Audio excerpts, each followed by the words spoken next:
Hey guys, I'm just going to fly through Thursday's home workout with you. So mobility work, first thing we're going to do is just our Jefferson curls. So taking our weights, so whether it's kettlebell, dumbbell, okay, or if we need to step up onto a box or a step or anything, you can do just to increase the stretch a little bit. So feet are about shoulder width apart, pushing those knees right back, tucking your chin in. So remember, this is not like an RDL, okay? You are not driving those hips back, okay? We are just bending right over. So tucking the chin in, knees going all the way back, and keeping my head in between my arms, lowering myself down, allowing that weight to pull me down into that kind of extra stretch that I wouldn't get if I wasn't doing it weighted. Okay, so Jefferson curls, I want you to hold that for about 45 seconds. Then we're just going to go down into our front splits. Okay, so half kneeling position, leg out in front, keep my hips in line, trying to get as much of a gap between my two knees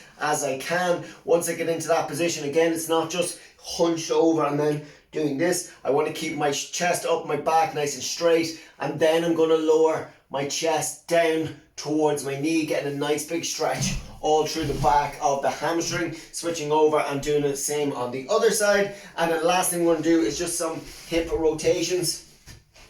So sitting down onto the floor, feet a bit wider than shoulder width apart. Okay, from there I'm going to have my hands just on the floor behind me. I want to try and push them down through the floor and keep them straight throughout. So that's what's going to give me a little bit of feedback, so that when I go down, I'm not bending one elbow, okay, all the time. So it is staying in this position, okay, and then I'm going to try and keep my left foot, let's say for example I'm starting off with my right side, my left foot, I want to keep that flat, I don't want my knee to move, and I'm going to bring my right knee all the way down to my left heel. Arms have stayed straight, torso hasn't moved, all the way back to my starting position, opposite foot comes down, same thing happens on the other side, all the way down. So it is a very deliberate, controlled movement. So I'm not doing this, okay, I'm not going from side to side where elbows are bending to make it a little bit easier.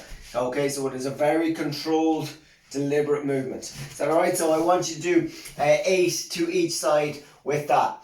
Then today we have a little bit of strength work. Okay, so first thing we're going to do is some hollow holds. I'll show those while I'm down on the floor. So our hollow hold, okay, remember it is lower back being pushed against that ground.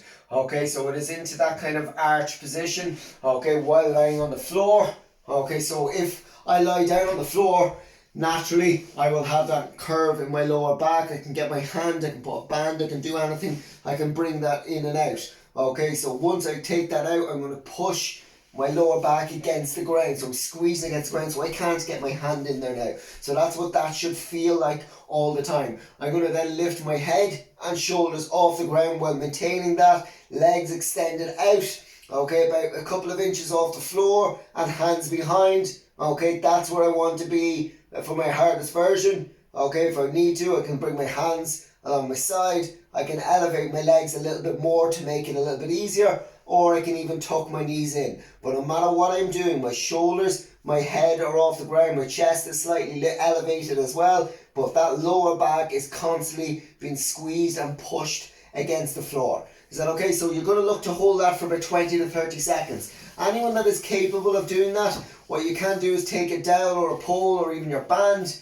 Okay, we're going to extend arms out. So from there, I'm going to hold, and then there's very controlled, deliberate movement. I'm going to drive that band or pole in towards my thighs, all the way down and in. So what that should feel like is that somebody is actually creating resistance against the pole or the band. So it's like you're pushing against somebody, so you're able to create that resistance yourself, okay, by just really engaging that core and doing it a very slow and controlled kind of movement. Is that okay? So that is just a little bit more advanced than just the actual hold.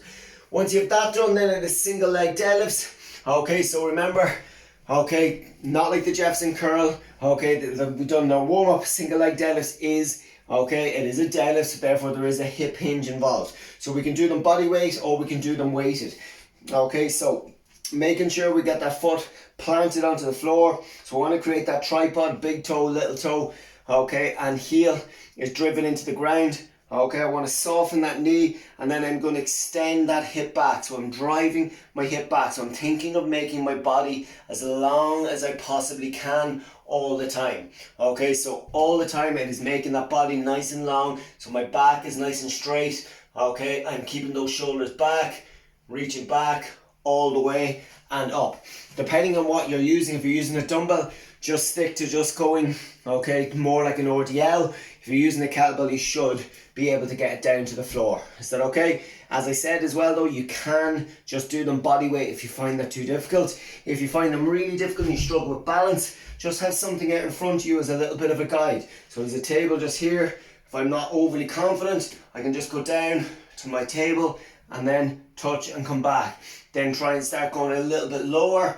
Okay, all the way down, a little bit lower, might be just to there, then touch and back. Is that okay? But always remember, I want to pull those hips back into that hip hinge, so I'm still getting into a hip hinge position. Is that okay? Once you have the strength work done, okay, it is then into our Metcon. So our Metcon today is 7 rounds for time. Okay, so there's 7 rounds for time today. So depending on what you're using, again, weight-wise, whether it's dumbbell or kettlebell or anybody even that's got a bar at home, okay, it is 18 reps of either a deadlift or an RDL. Okay, so either a deadlift or an RDL. Please remember when we are doing RDLs, deadlifts, no matter how light it is, okay, when we are doing them in a Metcon, make sure technique does not leave us. Okay, so small, simple weight, we do these wrong, we're trying to do them fast, and all of a sudden we're rounding and we're doing this, okay, you are going to hurt yourself, you're going to have a sore back, okay, the next day. So just be really careful with them, concentrate on doing them correctly. It is 18 deadlifts or 18 RDLs, depending on what you're actually using. Is that okay? So, remember, okay, feet are roughly about shoulders apart, driving those hips back. Okay, weight, if I'm doing my RDLs, just about here. Legs, hamstrings are nice and engaged. Okay, from there, my deadlift is just going to be a little bit lower, chest is up, and standing up, whatever weight it is you're using. Once you have that done, you're going to go into 15 kettlebell or dumbbell swings. Okay, so if I'm using a kettlebell, we should all know what way we're usually holding it. Dumbbell, okay, we can hold it this way, we can hold it there. Okay, it's true, snapping those hips forward. If it's very light, okay, and you're finding them way too light, depending on what weight you have, you can do single arm and switch sides every swing if you want to. Okay, so that's 15 of those. Then once you have that done, it is burpees over your weight. Okay, so there's 10 burpees, so it's down. Okay, whether that is chest to floor, okay, or straight arm, jumping in, and then you can just step over or jump over your weight. Burpee, same over and back, and you do 10 of those. Okay, so it is 7 rounds of all of that for as 4 times. So it is 18 deadlifts or 18 RDLs, 15 swings, and then finishing off with 10 burpees over a weight, and it is 7 rounds for time. That's it, guys. That is Thursday wrapped up. I will talk to you at 10 a.m. on Zoom. If not, I will see you on Saturday.